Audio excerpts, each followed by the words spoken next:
tables, social work tables. I didn't put my business card because I knew I had my website on this handout.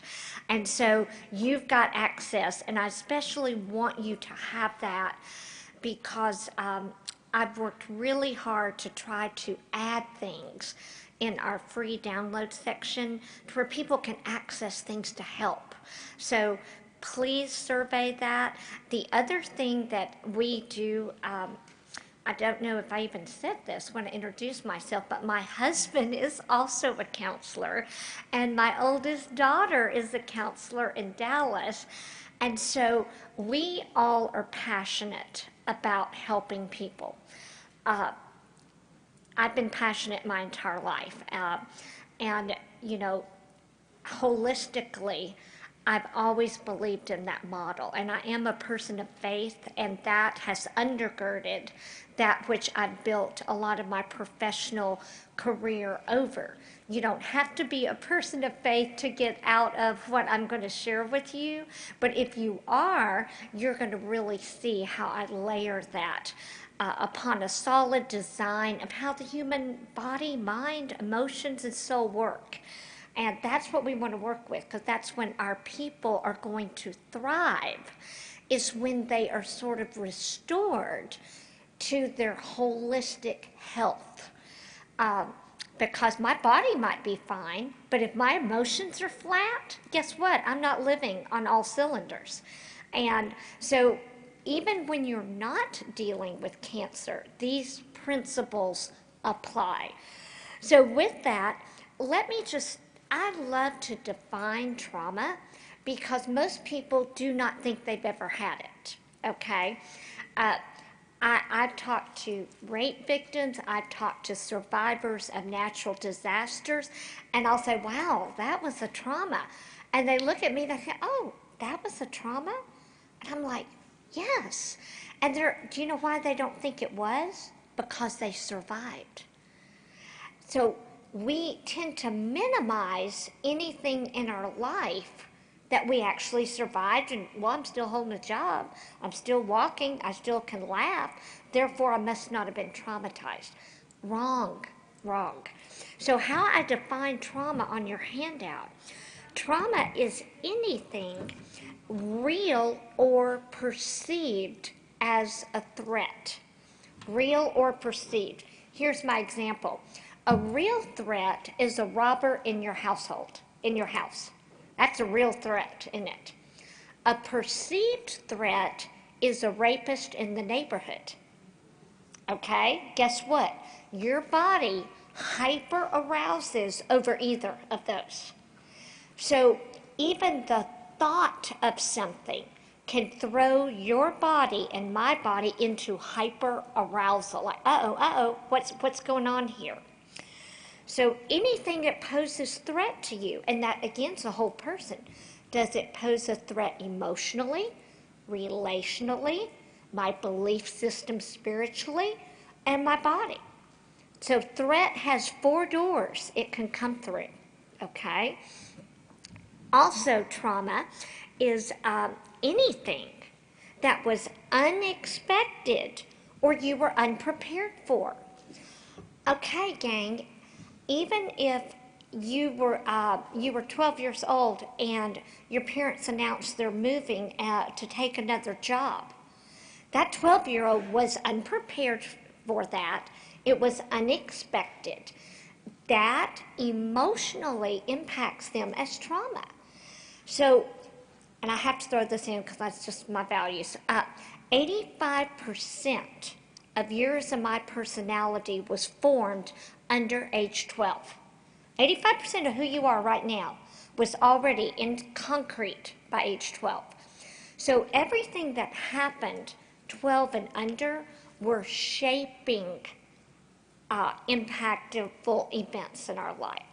So if you moved 3 times, your dog got ran over, your mother was ill and sort of absent, your father was an addictive person, enraged, all that was coming into your brain and assessing danger, as we talked about earlier. And so that now, 12 and under, is I like to term the landscape, that anything that happens in your here and now falls onto this landscape. So however you experience your life 12 and under in your brain, in your body, something happens now, it immediately comes through that grid. So sometimes people are handling things much like they did as a young child. Some of you who have patients, you're like, I feel like I'm dealing with an 8-year-old. You may be.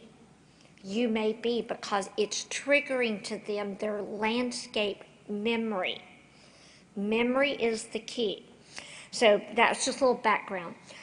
Trauma is anything that you were not equipped to handle. Well, let's state the obvious. Who is equipped to handle cancer? Absolutely no one. So right there, my body goes into, freak out, because I know it's life-threatening and I have no skills to deal with it. Then we go down to anything that you were powerless to escape. So I will point back 12 and under, you were powerless to escape no matter what it was, because you were a child. You couldn't fix it, you couldn't solve it, you couldn't outrun it. In cancer, we are fighting to get power to escape it. So we're still in the fight, and that's where, it's full steam ahead, medically, professionally, whatever, to fight it. But it is a fight, and our body knows it is in a fight for its life. So then the last one, anything that threatens you emotionally, physically, or relationally. I know when my mother got cancer, her number one fear was me.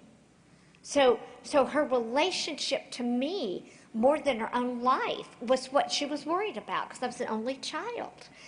And so I saw it was a threat to her, not thinking I'll be there to help her. A lot of people who get cancer, they're more concerned about their family and the impact of what's going to happen. So all of this is going to impact, and those who are the family of the person fighting the disease, they're wondering how they can make it. So they're emotionally threatened. So it's very likely that in the household, you've got the patient who is surviving physically, and you've got the rest of the family who is traumatized by the relational risk and the emotional risk. So everybody in the house is traumatized. That sort of see how that goes? So as you look down at my diagram, and I'm glad y'all can sort of have a visual. I would have loved to have shown a visual for everyone. You see the inner wovenness of these circles. You cannot touch one circle without the other, impacting it. I'm trying to think of what would be a clear example. How about this? I get a headache, okay? That's in my physical circle. It depresses me because I really wanted to have a fun day and I've got a migraine. So now my emotions are set. Then I was supposed to have lunch with my friend. I can't do that, so it affects my relational circle. And then I think, God, where are you? I really was looking forward to this time. I can't even get there. So one little headache impacts every single part of me. And it goes bi-directional. We are bi-directional. My thoughts can impact my body, and my body can impact my thoughts. When you start to understand this, you understand why people say worry can cause disease. It actually can. It actually can, because we are bi-directional. So I want y'all, just for fun, because I said it in the last group, I want y'all to just think where you are today. Today, here now, right now, feet in the same room that you are. I want you to look at your 4 tires. You're breathing right now. Let's take a little inventory. So what I want you to do is real quickly just look at each of these circles and sort of see topics in them. And what you're looking for is, am I tending to this circle in my life to where I can say, yeah, this tire's good? Or do I look at this list and I'm going, heck, I haven't done anything in this tire? Well, that may be a flat. A, a nail may be, I just found out I'm going to have surgery on my, ankle. Oh, that's going to be a quick nail. All of a sudden, it's taking me down. So I want you to do just a quick check right now and how you're going to rate yourself as you look at the different things. Here's my scale. Good means you are putting air in that area in your life. You're bringing a resource to that area. Okay, if it's a nail, you know air's going out quick, and that could be something that's just all of a sudden became a presenting issue. It could be a wayward child, can be a nail, okay? So we've got flat, which means I'm not doing anything in that area. I hadn't even thought about that. No, I don't sleep well. No, I live on sugar. No, I am not having any care to my physical body. That's flat, okay? So real quickly, just by each circle, write how you'd rate it. Is it good, a nail, or flat?